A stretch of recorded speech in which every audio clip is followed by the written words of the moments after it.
where I introduce you to amazing people like you who are doing great things in the world that I think you should know about. Well, today is the second Tuesday of the month. Nope, it's the first Tuesday of the month, which means it's time for Straight Talk with Dr. Doug Lisle, where he is going to be answering your questions. But first, we're going to take all the questions from the Dougathon. So make sure you sign up for those when we have them. You can even get the replays now at a fraction of the cost. Please welcome Dr. Doug Lisle. Hi, Dr. Hey Lisle. there, AJ. How How are you you? doing? Good. Listen, we got to take the Douglas questions first, but if you can just answer this in 2 seconds. Dr. McDougall was on yesterday. He wanted to know what you think of psilocybin. Um, let me tell you what I think in principle of psych meds. Okay, so the way to think about psych meds is consistent with how it is that we think about medicine generally. So in theory, for example, in theory, there's some people that are walking around with troubles with their vision. And if you do either surgery or you use glasses, it improves their vision. And so from that standpoint, you would say, okay, that's an unnatural thing that we're doing. But there's effectively something dysfunctional about the way the existing system is, and we can improve it. We can cut out cataracts, or we can use corrective lenses, etc. All right. It's amazing that people have figured out how to do that, and it's obviously true that they can do that. If that weren't true, then uh, these little reader glasses help me read these days when that wasn't necessary when I was 50. All right. So in theory, there are people that have psychological suffering that comes from the fact that they're carrying around distortions, the equivalent of distortions with vision. And so they see things too negatively, they see things too threatening, so they have a lot of anxiety. And that if we can do something to effectively give them a corrective lens, maybe this will improve their life. It is a completely reasonable concept. The question is, how effective have they been at actually instituting it? And the answer is they have not been effective. And so what will happen is that everybody continues to search worldwide for chemicals that somehow we have a net profit emotionally in the human brain. Now, notice, it isn't always true that when human beings try to improve our lot artificially, that we wind up worse off. But it is usually true. So it is usually the case that, I think when it's properly corrected for with legitimate, honest science, I believe medical care is the first or second most biggest cause of death in the United States. Okay, so the medications are generally bad news, and this is after a century of careful experimentation and huge amounts of money going into trying to find substances that will actually improve a situation for people. And the answer is, not often, very rarely, very difficult to do.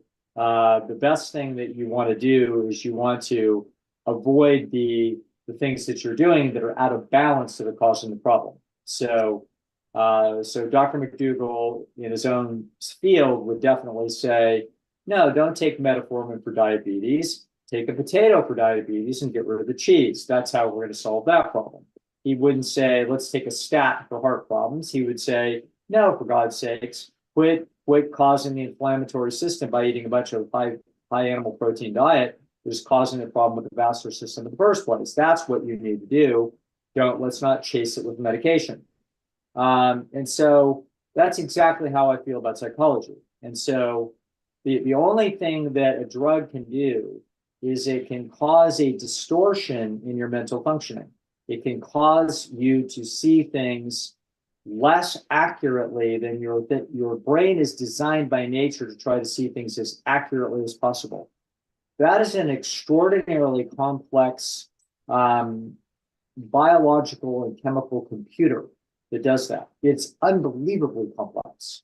Just literally to have your vision look out of a scene and see everything in it, the different hues and shapes and so forth, to see grass and a meadow and horses, that is an immensely complex thing to accomplish.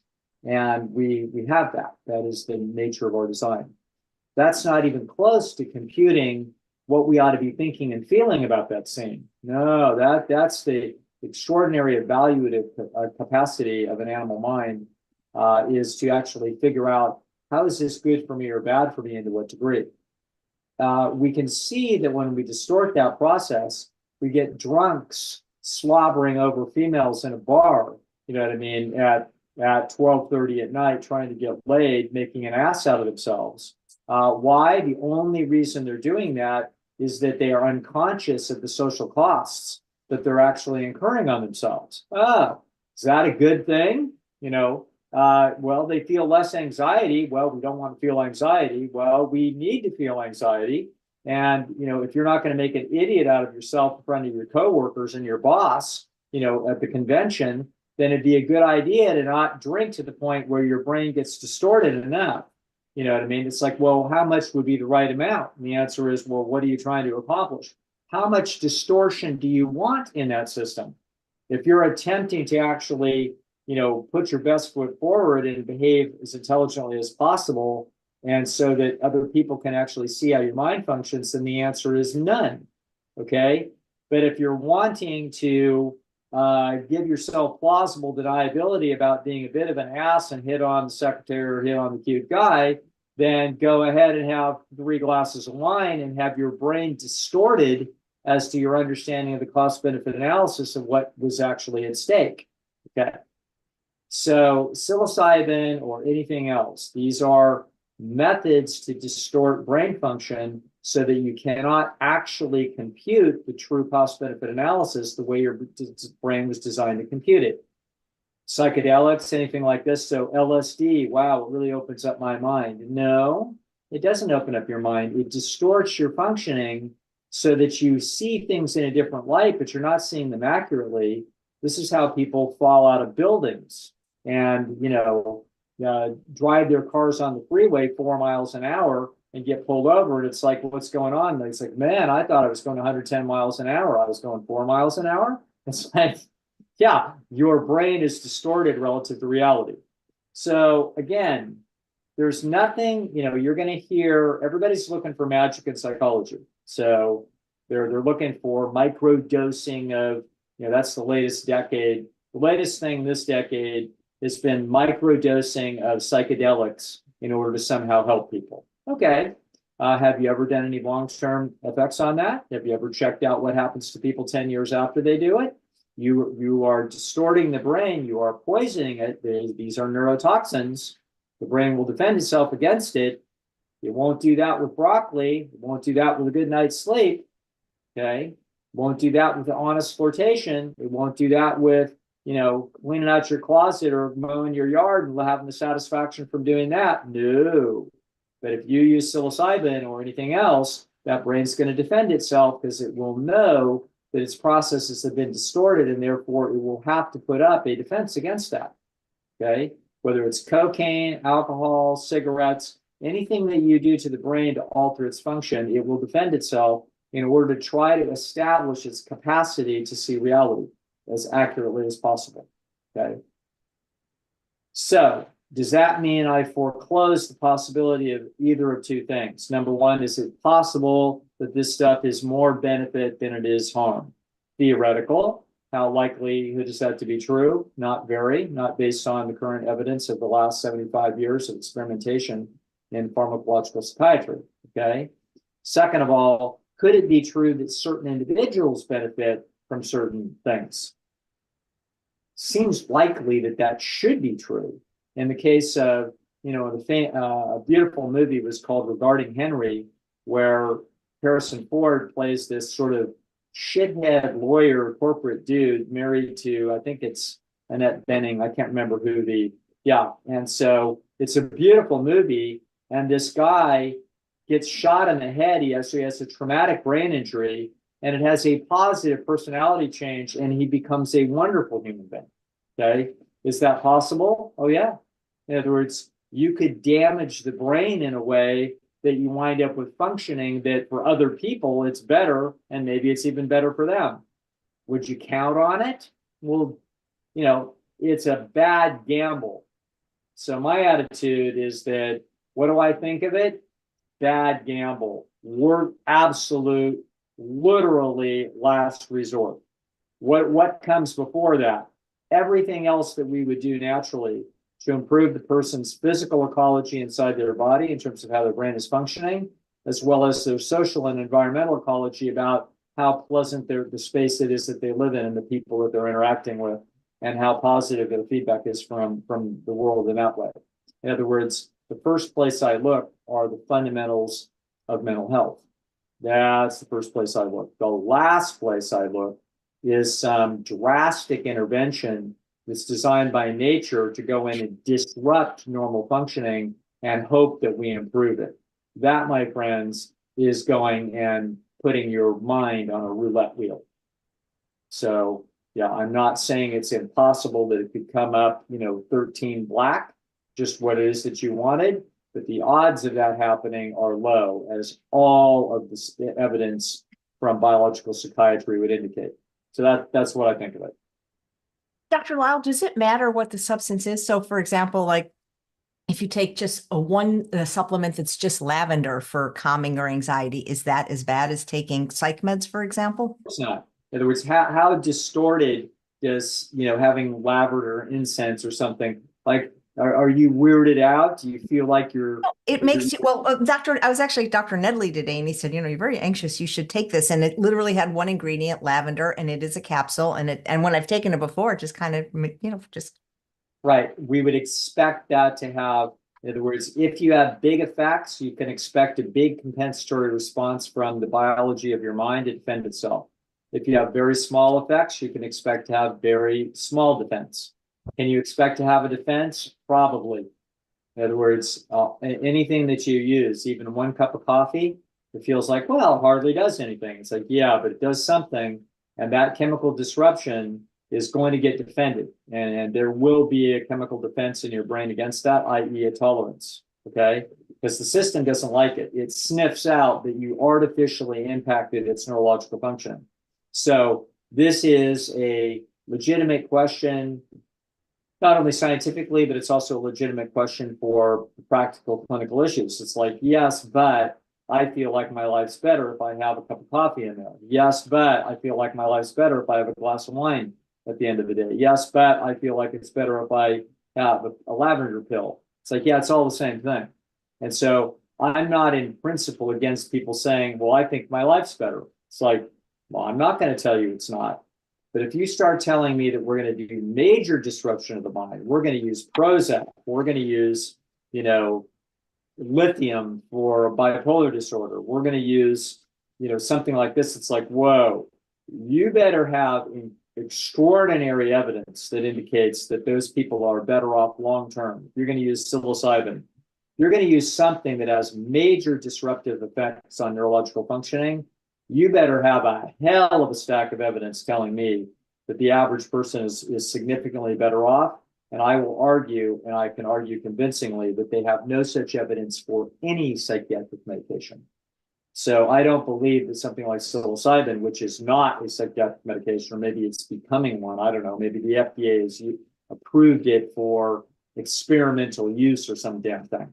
But the bottom line is like, you're at a roulette wheel, and your odds are 32 out of 33 that you're going to lose, and and you're going to lose to the extent that how disruptive is the system. So if it's crack cocaine or methamphetamine, you're going to lose big. If it's coffee, you're going to lose small. Okay, are you going to lose? Yeah, I think so. I think people's lives are better off without a cup of coffee. Okay, so how much better? Not much. Why? Because I think it's just, is it worth it to somebody to do it? They feel like it's worth it. Maybe, and maybe they're right. Okay, but again, we're talking about little tiny things. So if anybody's ever trying to go after any major psychological discomfort With a medication process, I'm telling you, whoa, gambling, and therefore my attitude is no, I don't gamble with my life, because that's your nervous system. That is you. You know, I can do without a finger. Okay, I can do without a finger, but I can't. I'm not me if I damage the neural circuits on my mind. Okay. All right. Thank you, Dr. Lisle. Let's Okay. hit some more. I hope Dr. McDougall will watch your fine answer. Back to the Dougathon from Anonymous. Okay. My question is how not to be jealous of women who don't need to work 45 hours a week for 35 years and counting like I do. My job is exhausting. It's physical, and I can never, ever be able to work from home. I need this job, though. The question is more of how to not compare my life to somebody else's situation. Yeah, that's interesting. I would say that the following is true. There's a lot of different aspects to the situation. So so one of them is you are in ecologically novel circumstances. So ecologically novel circumstances will give rise to good things and bad things. It's a double-edged sword. So the ecologically bizarre circumstances are that human beings have created, have accumulated the knowledge and capital to have unbelievable wealth. So that wealth makes it possible for lots of people to do absolutely nothing and have a super high standard of living. It also allows other people have either the intellectual capital or the circumstances that they have a nice living and they have to do very little. And yet the human being was designed by nature to work very hard, 45 hours a week, just in order to survive in basically unbelievably impoverished circumstances that those people never considered it impoverished. So I would, so when you say I need to do this and need to do this for all these years in order to, it's like, yeah, in order to have very nice middle-class-ish American circumstances, which are actually evolutionarily opulent. Okay, so I have had a client that didn't have a lot of money and decided, you know what, I really like the beach. I want to live in a nice place. So she went down and to a place on the coast of Mexico and rented a place very, very inexpensively. So she could live down there for $1,000 a month, actually quite comfortably, on a place two blocks from the beach. And there she is, with the Social Security that isn't that much money. And it's like, look at that. Okay. So you're like, yes, but I want to live in Fort Worth in my nice 2,200 square foot house or whatever it is. It's like, well, in that case, you may actually have to work, about as hard as our ancestors worked their whole lives. They never retired. And in order for you to live in, nice circumstances in Fort Worth in a nice neighborhood and, go to Starbucks to get the coffee that we don't need and a lot of other things. And I'm not saying like I'm an American that is used to a middle-class existence, and I like that middle-class existence. And if you told me, ooh, Doug, if you said, Doug, you have to work 68 hours a week in order to have this middle-class existence, I would look really hard at that and say, I'm not sure I want to do that. Okay. So I might want to do things differently and live on less and work less. So also work itself, for example, about 45 hours a week, this person's working. It's like, okay, if you're frustrated about this because you're looking at other people that have it better, is this work that you dislike? Are there things that are about this that are unpleasant?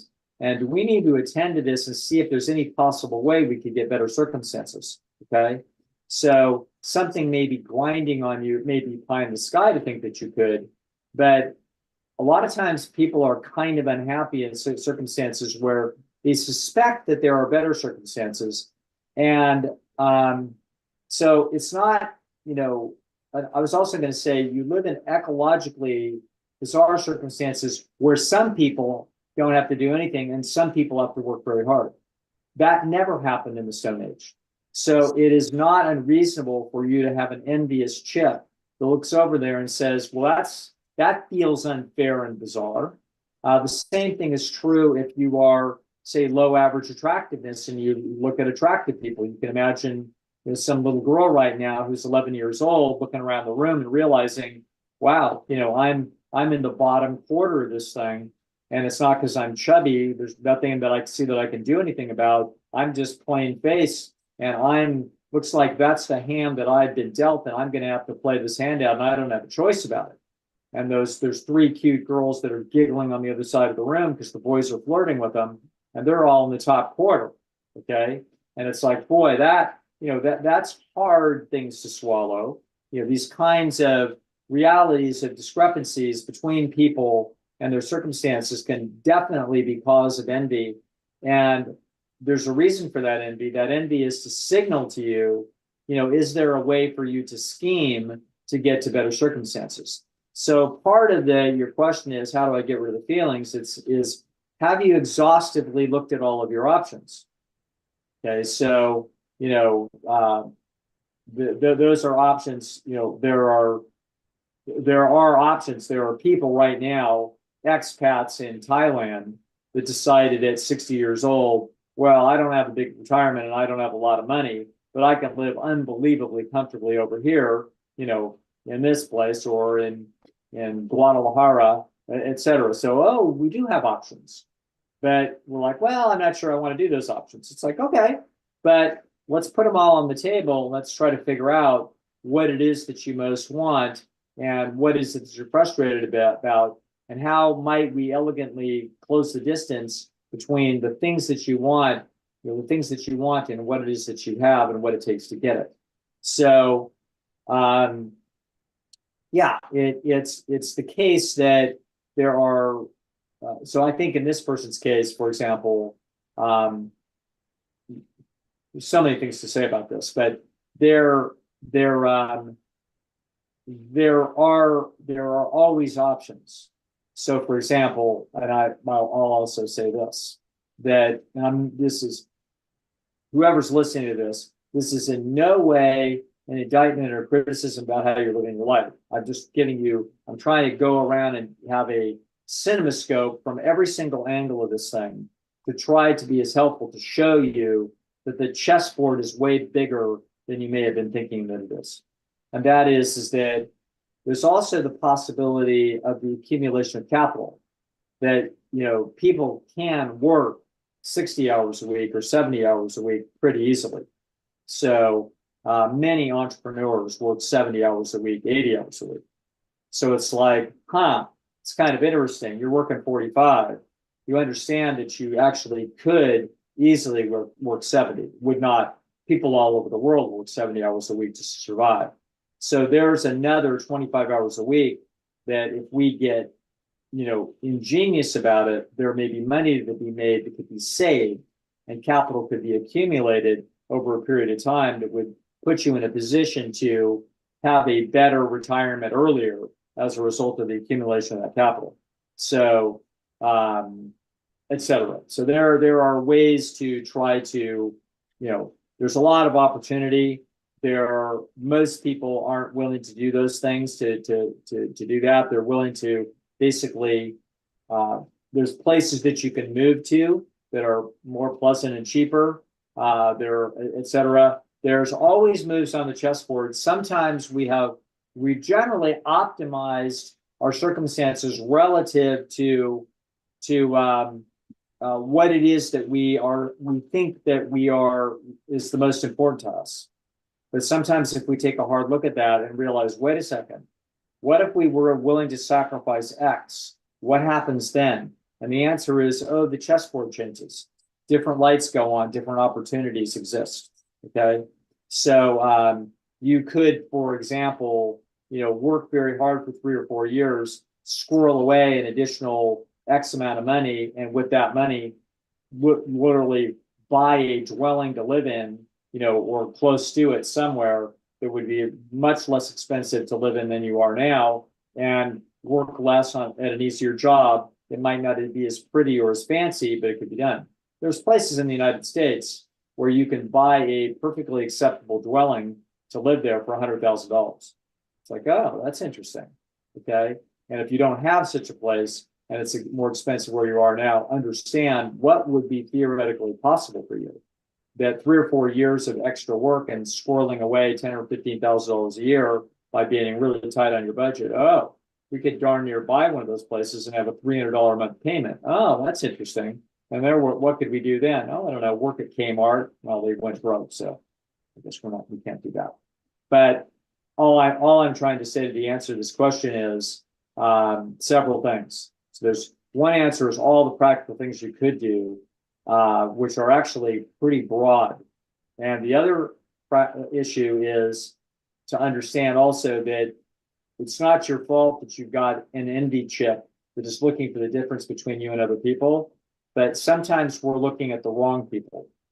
So sometimes, for example, we're not looking at the people that are in Africa or Asia or India. In other words, we're not looking at the whole world. We're looking at the people next door to us or the people down the street in the other neighborhood. And we're not seeing that, wow, I've actually got it incredibly good.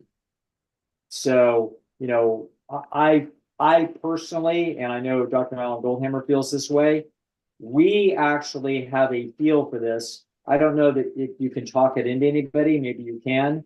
I feel unbelievably fortunate. So when I go to Costco and I see a bag of rice there and it's $14 and I realize, oh my God, that could feed a family for 2 weeks. And I feel like unbelievable. What a country. So even if you're making $18 an hour, people in the third world make a half 50 cents an hour and they pay the same amount of money for the rice that you pay.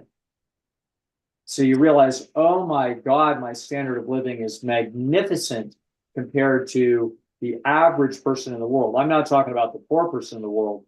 If you went right down the middle of 7 billion people and looked for the 3.5 billion person on earth, that person is earning less than $1 an hour. Okay. And it's like, wow, am I fortunate? I don't know why it is that that perspective shines on me. In other words, obviously, I do better than the average American worker. But even as an average American worker, having a reasonable salary, one of the shames is that you may be out of touch with how extraordinarily fortunate you are, and to appreciate, that literally for $3 you can buy a pair of scissors, and it's like that's incredible. That if you make $18 an hour, it only took you 10 minutes of your work to buy a pair of scissors. That is an extraordinary capability that you have as a result of being in this society. Should be better if the government wasn't taking massive amounts of your tax money the way they happen to do, then you would be one notch better off. But these are some of the perspectives that I have. And so, hopefully that might be helpful to this listener. All right. Thank Soldier you. on. Envy. Yeah, isn't that one of the 7 deadly sins? Probably is. Okay.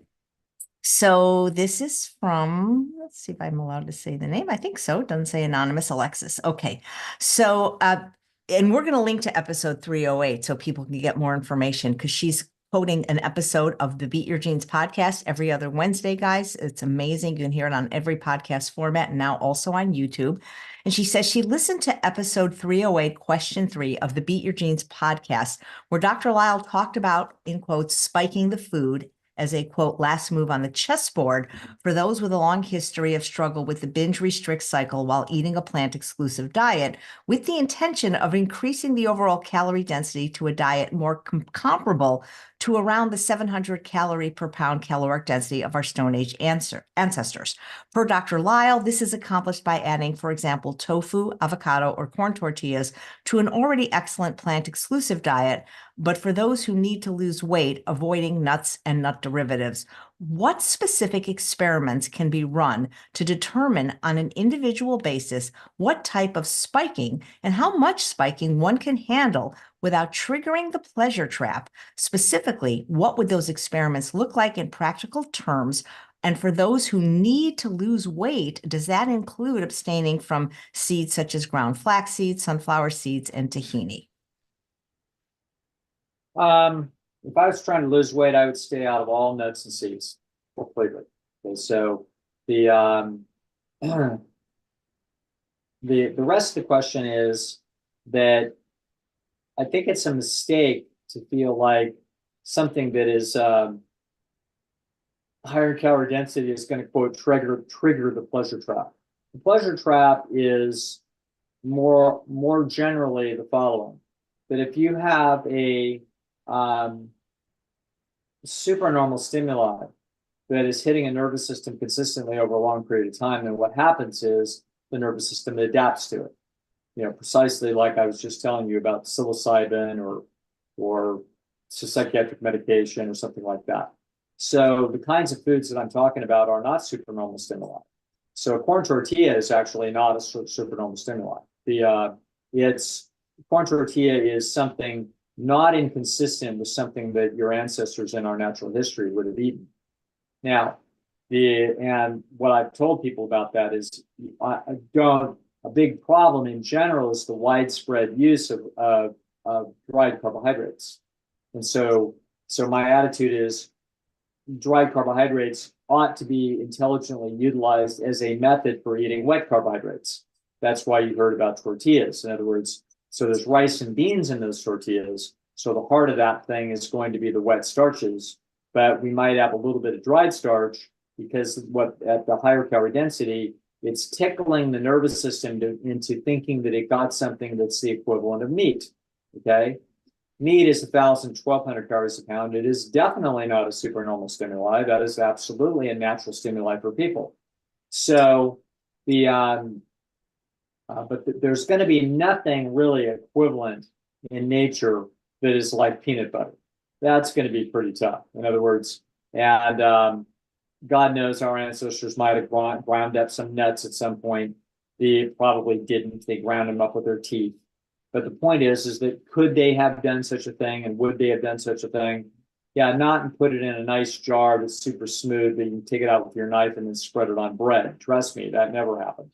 Okay, so the notion here is that something like tofu really isn't super normal. It's only 550 calories a pound. It's 50% the calorie density of meat, and so as a result, it's like, oh, you know, it's tickling the nervous system. It can pick up the sensation that it's getting some fat in there because it's intermediate fat level of 25% or so. So it's again a mimicry of meat at a lower calorie density level. So the reasons for this is that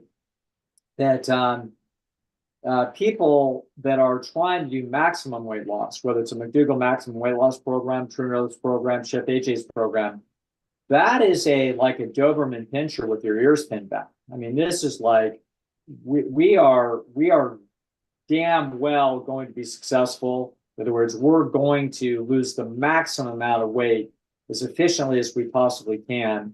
You know, I've got a wedding to go to in 4 months and I need to drop, 36 pounds. How am I going to do it? And the answer is, this is the way to do it. Okay, so is to go on an extremely lean diet and do it that way. However, the questioner is, and 308, I must have taken the question. The problem is that for some people that have tended to be bingers and restrictors, basically you're putting yourself on a very restrictive diet, and now you might actually be setting up for yourself a binge on some rich food, and then you're all out of kilter. So instead, rather than careening from super lean to chaos, what we do is we try to go down the middle and try to have something that is much more inherently stable. So that's the idea behind that. And that is not going to walk anybody into the pleasure trap. It's if you walk into the pleasure trap, it's because you'll be getting into some supernormal stimuli that's way past anything that I'm talking about.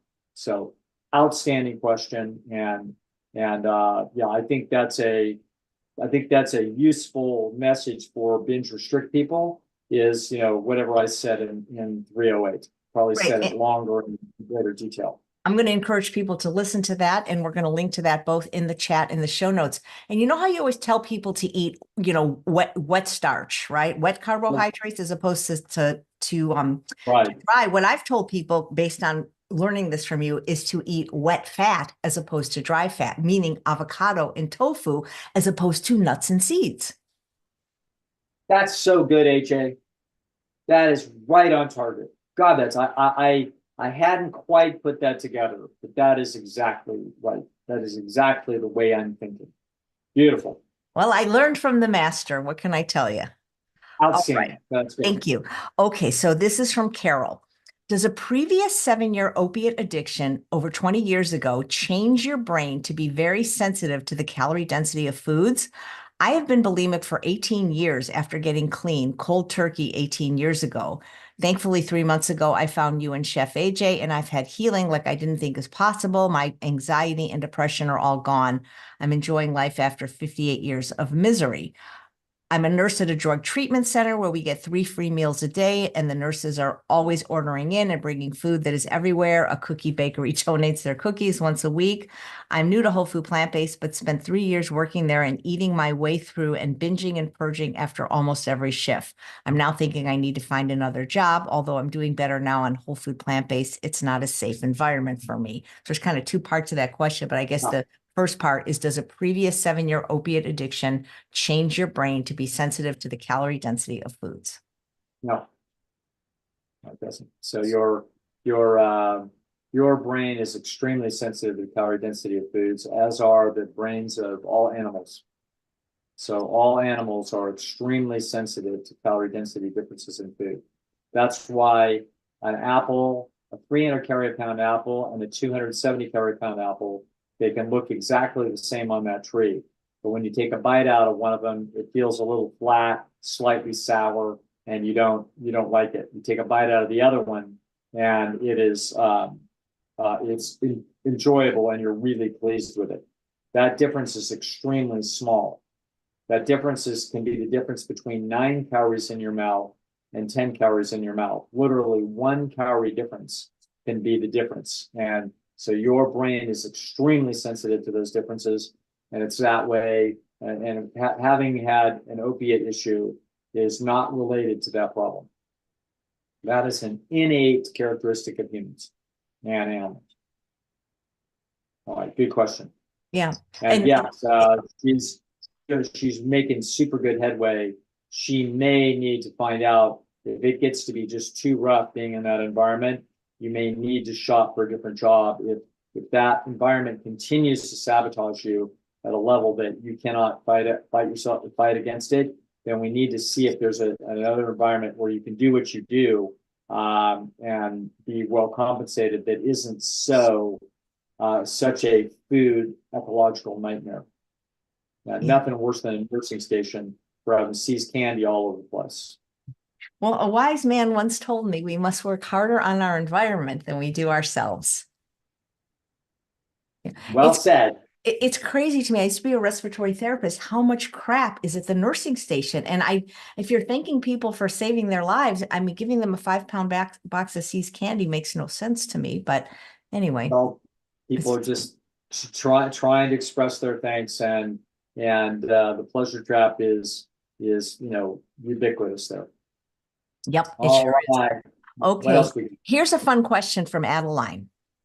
I've been vegan for over 10 years. I moved out of my parents' house and loved having a vegan sanctuary for a bit. I had my on-again, off-again boyfriend move in since he had no place to stay. He's still here 2 years later, and we're constantly fighting. He says my veganism is a cult. I want my vegan kitchen and lifestyle and do not know how to meet him halfway. He eats takeout and microwave meals. I've lost some respect for him for not taking his health seriously. Is this something that we can work through, and how do we start? Yeah, that's actually really interesting. Problem is, it sounds like a young person because she only moved out 10 years ago from her parents. So she's 29, 30, something like that, maybe 32. So the boyfriend is a young man, and so he doesn't he doesn't have enough knowledge and experience in the world to actually see the threat over the horizon for himself. So very few 30-year-olds do. So as a result, he doesn't feel anything physically. He can eat 3 hot dogs and, I don't know what you eat with hot dogs. I guess you don't eat French fries with hot dogs, but whatever it is, hot dogs and a chocolate shake, I don't know how that works. Doesn't matter what he eats, he functions. And that's because he's like a new car. A new car, you can drive at 16,000 miles and don't change the oil. And it's like, oh, it still runs. It's like, yeah, you're doing damage to it, but you just don't see the damage that you're doing from being irresponsible. It all looks fine. You take it to the car wash, and what's the problem? And that is exactly what a 30-year-old is. 30-year-old has no idea what the heck is going on their insides. So he doesn't have that. And unfortunately, he also does not have curiosity, health consciousness, open-mindedness. In other words, we may have a lot of really exciting and interesting strengths about this young man, but relative to you and what your personality is, these are also some significant weaknesses. In other words, it's not his fault that he's not open. That is a genetic characteristic, being open-minded. It is health consciousness is not this is not a choice. People differ natively in their health consciousness. Men, it turns out, are rarely interested in food and health. That's because they're not mothers by nature. Women overwhelmingly dominate the fascination with nutrition and health, that connection. So he's not that odd when it comes. He's a typical guy. Okay. So I would say that the following is true, that you can make deals with people like this, that you could say, listen, for example, I just want you to understand my perspective. And I want you, instead of hearing it from me, I want you to hear it from a different source. And so I'm willing to watch, 3, Bruce Lee, martial arts movies, and trade you 3 of those movie choices out for one of mine, where we watch Forks Over Knives together. Okay. In other words, I just want once for you to hear why it is that I'm thinking the way I'm thinking and why this makes sense to me. Okay. And you don't have to agree with it. I just want I want you once to have it presented from somebody other than me, because I'm not these people. I'm not these fancy doctors. So that's what I would do. I try to make a deal with them. And one of the reasons we're trying to make that deal, and we'd be willing to, there's been people that, I would have painted their garage if they would have listened for 2 hours, a la my father. Okay, so in other words, there's people that are important to us enough that we are willing to go to significant sacrifice in order to make our point. And that's what I would do with this guy. I would say, listen, I understand that you think that I belong to a cult, that I bought a complete line of BS, and then none of it's true. Okay. There's reasons why I think differently. And I'm not knowledgeable enough, and I don't have a medical degree from Harvard. And so I'm not in a position to do this, but other people are. Okay. So I want to make a deal with you that, when next time the next 2, 3 movies that we go to see, or that we watch on TV, you pick them. And I'm going to say yes. And then I want to trade 3 to 1 for you to watch one. That's it. Now, after that, we should be able to make that deal. If that guy isn't willing to make that deal, then there's some pretty nasty other issues going on there that, it's probably worth a phone consult to, Jen Howk, my colleague on Esteem Dynamics, or myself. That, Jen's a girl. Jen has to deal with boys that, don't want to hear about this and that. And, she's had to deal with this kind of BS for 20 years of her existence, since she was a young woman. And so she's got her own ideas about how to manage this. She's not a combative person. She's very socially competent person, and very, so that's a good person to listen to, is Dr. Jen Howk. I could talk to you, but Jen might be better. But what I would be telling you is, when we need to change somebody's mind, the only thing that's going to change their mind is going to be new information. And the question is, how can I negotiate new information into their head? And the answer is going to be, I have to make the cost benefit good enough. I got to make them an offer that they can't reasonably refuse.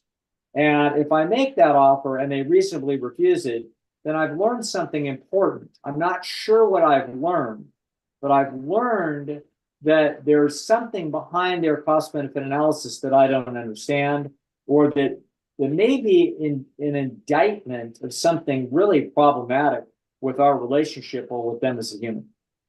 Okay, so I'm not saying that it is, I'm saying that it's illuminating if we can't make them an extraordinarily generous and overly fair offer in order to get a hearing. Okay, so that's how I would do that. And but secondarily to that, you know, this question would require particulars and the analysis and the possible consultation with somebody like Jen or myself in order to walk your way through that. But this idea, at least, I would try first. And if you hit a brick wall, then, you know, call Dr. Hawk. That's interesting. I love, you know, talking about veganism as a cult. I've heard that from other people before, that other people think that of us. Sure, of course. You know, I was thinking back to 2 questions ago when the lady was talking about being envious of women that didn't have to work as hard. And you said something called an envy chip. Does everybody have one? And but they're dialed down maybe, or dialed up in different people? Oh, there's no question. Everybody, that is a natural process where we compare our circumstances to other people. That's how we learn that circumstances could be better. It's by observing other people in better circumstances. We're like, wow, those are better circumstances than the circumstances I have. That's an important component of motivation to help us say, well, what the hell did they do to get there? And the answer might be, well, they're born beautiful. It's like, okay, well, that may not happen. Okay, but what else? In other words, what else is are the set of circumstances that, you know, I know a young lady from Thailand, not so young now. I've known her for 10 years or so. And that young lady clawed and scratched to get here. Trust me. In other words, she knew about America. She knew that America was a shining city on the hill. And so she, you know, turned 18 different ways to get here and landed here and worked at low-end jobs, you know what I mean? Because she couldn't speak the language. So she's working washing dishes in Thai restaurants in the Midwest. And eventually got herself enough English. Turns out she was gifted to be very smart. And that kid who could, you know, barely read English, the hilarious thing was when she got to a junior college, she didn't do so well in, you know, American history, which isn't supposed to be too tough. But then organic chemistry, oh, well, top grade in the class. As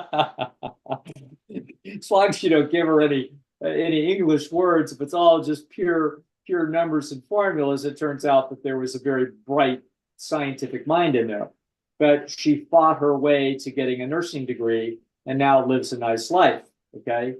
But that didn't happen overnight. That was a 20-year odyssey to close the distance that was driven by envy. It's like somewhere out there, there's people that have it better than I have it, and I'm going to do what I can possibly do to close that distance. So, you know, maybe it's worth it and maybe it isn't. For 99 20-year-olds in Thailand right now, girls, it's not worth it. They're going to meet some boy and have a child and have a little family and do what they're going to do, and there's nothing in the world wrong with that. For this one, it was like, no, I am going to work like the Dickens in order to close that distance. That's what envy's for. Envy is for signaling to us that the grass may be greener over there and it may be worth, you know, hopping the fence to get it. And that's true. But maybe, you know, it's different than resentment though, right? Yes. Resentment is when you feel like it's unfair. So this is where it gets a little tricky, because we have different kinds of feelings and they aren't naturally perfectly segmented. We can feel envious, and then we can also feel a little resentful. Okay, so we might even feel very resentful. So if we feel like we've been treated very unfairly, and that, sometimes that's useful to have someone gently confront the fact that, absolutely things are not fair all over the place. And so our job is to work within the constraints that we have and try to make our lives as good as we can make them, in spite of the fact that a lot of things that when you look around, you're like, yeah, that's not fair. It's like, yeah, I understand that. There are lots of beautiful, sweet animals that are in really harsh circumstances right here in the United States. And then there are animals that have incredibly nice circumstances here in the United States. And I think of all of the cats, that if I had a big enough mansion and I had enough time and money, I would have 1,000 cats crawling all over, a 10,000 square foot mansion, and I'd love every one of those things. Okay, but I don't have the time and the energy and the resources to do it that way. So instead, I have two very, very lucky ones, and I feel lucky to be able to give that to them. So, we do what we can. Well, the same person that told me we must work harder on our environment than we do ourselves also once said, life isn't even remotely fair.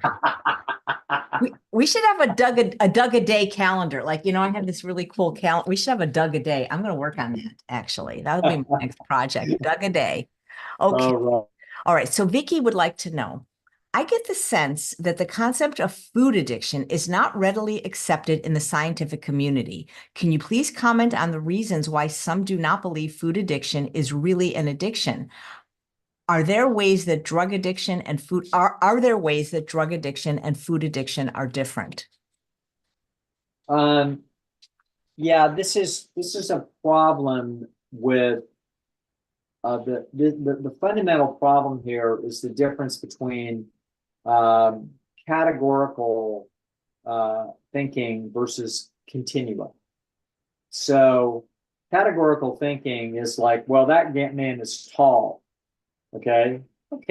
That's useful to have categorical thinking. That man is short. That man's average. No, we have three words which help us communicate with one another about what is actually a continuum. This is a continuum. So it starts with, there's not too many men in the world that are shorter than 5'2". You start getting under 5 feet tall, and we start understanding that there's something, really badly wrong, maybe somehow, for humans. Depends on where you are in the world. There's places in the world where the average height, well, let's just talk about Los Angeles and everybody that was born in Los Angeles and raised in Los Angeles. Okay. Well, we know who we're talking about, and we know that if a man is under 5 feet tall, something was wrong, because that isn't really the gene pool that he came from. Okay, so all right, but so starting at about 5'3", we're going to say, well, that guy's really short. 5'3" is pretty short. It's like, yeah, 5'3.5", 5'3¾ 5'4", 5'5", 5'6", 5'7". Okay, 5'7", what are we thinking? Kind of short. Okay, 5'8", he's not really short now. It's like, no, average. Even 5'7" is pretty close to average, but 5'9", definitely we don't call that short. We don't call it tall either. Okay, so now when do we start calling somebody tall? Around 6 foot. Okay, so we got three words, and then we got modifiers on those three words to try to tell us. So we get very short, kind of short, kind of medium, sort of average, a little below average, a little above average. Then we got tall or really tall or sort of tall. It's like, okay, with some modifiers, we can hack this up into 9 things, but it's not 9 things. It's an infinite amount of variety from 5'2" to 7'2". That's what it really is. It's really a continuum. with infinite gradations between the two. Two guys that both measure 6 feet even, they are not the same height. If we put them in a place with a laser gun that actually says which one of them is going to be, a 1/16 of an inch taller than the other one. All right, so it's a continuum. So that's the problem with the concept of addiction. Addiction is a categorical way that we use to describe things. Are you addicted or not addicted? Oh, you have 17 scored on that test, that means you're an alcoholic. Oh, but if I had 16, I'm not an alcoholic. Okay, it's ridiculous. It's a continuum, for goodness sakes. So so of course we have food addiction all over the place. It's the most widespread addiction there is in the United States, easily. Okay, well, how do we know? Well, we know because the number one frustration that people have in the United States is that they're overweight. And what would they do about it? Well, they would obviously eat healthier food. And the vast majority of them know what they could eat that would be helpful. They don't know as well as we know, but they know damn well that French fries and chocolate shakes are not helping it. Okay, so they know that they could eat apples and oranges. And if they did that, things would turn in a good direction for them, but they don't. So what do you call it in our dictionary definition? What do you call it when somebody has something that they do continually and repetitively that's self-destructive, and they know that it's self-destructive, but they keep doing it anyway because they like it and they don't want to give it up? We call that an addiction, for God's sakes. That's the word we use to describe it. So to say that food addiction is not a real thing is insane. That means you haven't studied language and communication in this dynamic very carefully. Now, I have seen many very highbrow people that absolutely, not just people in our genre, but just in general, absolutely understand and are explaining this is an addictive process.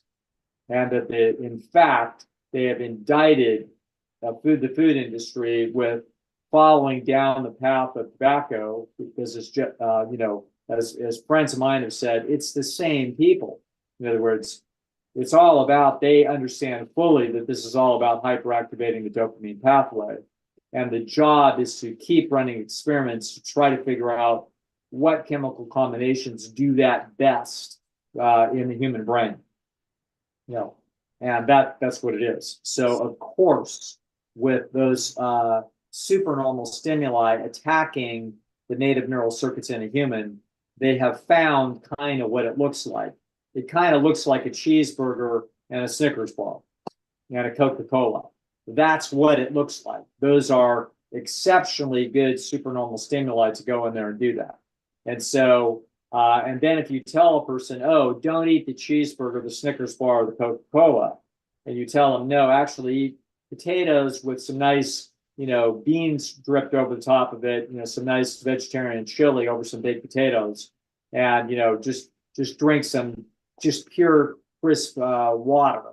And then, for your side dish, I'm not sure what it is that we might have, but, maybe some steamed broccoli and carrots. No, I'm not doing it. Oh, well, what do you call that? Well, if you actually study what has taken place inside the person's olfactory and taste bud systems, you're going to find that the system has defended itself against supernormal stimuli by dulling its senses. Of course it has. Okay, so therefore the rejection of the food that you see is clearly the result of an addictive, i.e. a habituation process. And as they found when they did this to the rats or mice in 2009, they found out that when they pulled the junk food out of the cage and put the healthy food in there, the average rat refused to eat for 14 days. Okay? That's what actually happened. It's actually a stunning result. So, yeah, what can I tell you? There's going to be people that are going to be upset about calling a food addiction an addiction, probably because it may take away from that cachet and the seriousness and this solemn process of a bigger time addiction. They're like, oh, don't be calling that an addiction. Believe me, I got myself out of heroin. It's not even remotely close. But that's because we're using one word for a continuum. This is a continuum. And absolutely, food addiction is very real. In fact, it's ubiquitous. It is almost every human being on almost every street in the United States. That's what we really have. Well, it's All interesting. right. You know, it's interesting, Okay. Dr. Lau, because I don't really want to argue with my guests, especially because they're doctors. And we have a Yeah. whole bunch of them that really believe in this concept of food addiction and feel it should be in the DSM. And then we have other doctors, even Dr. McDougall, who you know I adore, and who wrote the foreword to The Pleasure Trap, where he kind of hinted that he believed in food addiction, but he says it's not an addiction because of you can't die from the withdrawal. And that was his criterion. Oh, that's interesting. That's a great example of now somebody has a specified a specified definition, because they're trying to actually, that's like saying, don't call the guy tall unless he's 6'4". Okay. And so you can do that. Words are just defined when we have a common understanding of what it is that we're talking about. So so I understand where John's coming from. You could make that argument easily if that's how you're going to define it, but most addictions never make that argument. So you can absolutely be addicted to caffeine, but you will not die of a withdrawal of caffeine. So again, if you make the definition that you would have to be able to die from it, that has never been a definition, by the way, that I have ever heard. And it's not a definition that exists, for example, in the DSM.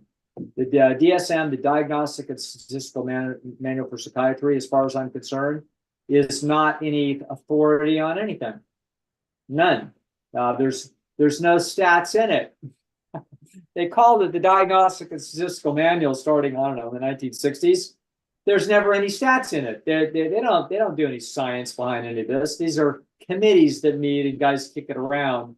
And I would agree with John to one thing that he's probably trying to warn people about, which is that the next thing you know, they are using that as FDA and CDC related justification for a drug to treat it. And that drug is going to be Ozempic. Okay. This is so that if you actually talked that through with John and found out what was at the root of his anxiety and disturbance about this, I believe that's the itch that got itched under his, that's what he was itching about. But if you talk to him about what we're talking about, like, is this a psychological process by which people are compulsively drawn to do something that's self-destructive and they fight it if you take it away? If you call that an addiction, which is what I call an addiction, John would say absolutely. So but I understand where he's coming from. I'll bet you, AJ, it's because he smells a big, fat pharmaceutical rat. And he's basically trying to say, watch out. They're here they come, trying to invade a space that they've got no place in. And this is how they're going to do it. And you know what? He's absolutely right about it. So that's why he's trying to make that comment. So I don't think it's a good term, food addiction, because nobody's addicted to arugula. It's processed food. If they're going to call it anything, Yes. it should be processed food addiction, refined food addiction. Refined food addiction. Actually, refined food addiction is a refined way of calling it. Processed, people kind of, what do you mean by that? But refined, it's like, yeah, that's good, AJ. I've never heard that term before. Refined food addiction is a beautiful description of exactly what we're talking about. Really good. So in your book, The Pleasure Trap, he writes the foreword, and he actually says, the authors of this book have a similar oasis for food addicts. He actually used the word. And so when I wrote him about it, he said, seems like I fell for the food addict's persuasion. I'm unconvinced this relationship with food is a true addiction. I got it. This is all, I think that what you're finding is I think you're finding his trepidation about letting that getting sloppy with that, and then the next thing you know, we've got a DSM thing, psychological diagnosis, and then behind that we've got FDA action and CDC action, and then we're going to start teaching little school children, and pretty soon we're going to have 6-year-olds on Ozempic to deal with the fact that they're food addicts. I believe that that's actually what's bothering John, and it should bother him, because that's exactly why they're doing this. Yeah, Yes. thank you. This is great. Dr. Lisle, we have 2 more questions. We can save it to next month if you like. We're going to do quick. Let's see if we can do. Yeah, I think you probably can. Okay, so one from Ruth is, my problem is I don't cook every day. I don't have the time, and I just don't feel like doing it. How do I set up my environment to succeed when I'm only going to meal prep 3 to 5 times a week? That's a lot of meal prep. I don't even meal prep 3. I think I meal prep like once a week, maybe, and I'm very busy. You can't. You better listen to Chef AJ, because I'm a dude. So I don't have solutions to these sort of food prep problems. I cook like 4 things in this life, all the same, and thank God I'm a boring enough human that I can continue to eat them. So I'm not going to quote food prep. My food preparation is unbelievably simple and it takes no brains. So that's that. Right, and there's people that can help her, right? Oh yeah, there's all kinds of. I mean, there's all you. There's whole There's all you plant-based. You gals know so much. You know so much about that. You got to listen to Chef AJ. Right. Don't ask me. Or Tammy Kramer Nutmeg Notebook has a course, and there's now whole food plant-based, even SOS-free food delivery services that even Dr. Goldhammer. There's waste. This is a actual fixable problem. Got it. Okay. Unlike many of the others. Cheryl says, I've been plant-based a bit over 2 years. I'm okay at home and in restaurants. It's stores that are my problem. I'm hooked on chocolate chips. My blood panel is good. How do I get motivated again? I did this for my health. You can get food delivery. You don't have to go to a store ever. Totally. Yeah, it's better. I mean, you try that, because the big thing that you want to know about something like chocolate chips is that's a supernormal stimuli. You've become, habituated to it. Like you've got a little midget addiction process that's going on. You will feel the withdrawal effects. You're not going to die from the withdrawal effects, but the withdrawal effects will be recurrent memory circuits will go off at multiple times a day for several days after you stop having your last chocolate chip. That's what the withdrawal effect actually will be. It will be a reminder that, wait a second, aren't those things in season? Wait a second, that's a really high value resource. Where is it? Okay, i.e., you've eaten the last peach on the tree, but your brain doesn't know that it's the last peach in the environment completely. In other words, you pick the last peach and they're gone, but tomorrow your mind, as a resource acquisition algorithm, believes that there are still peaches in the environment. What are the odds we got the last one? Answer, not high generally. So keep looking. So the problem is, as long as you've had the resource recently, the mind will circle back around because it believes that resource is still in season. That's how the resource acquisition algorithm works. So by the time you go a week with none of those chocolate chips, and believe me, that will be the hardest week. Why?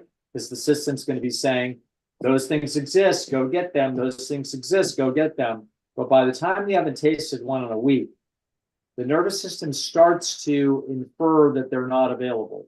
And now it starts not calling up that memory as often.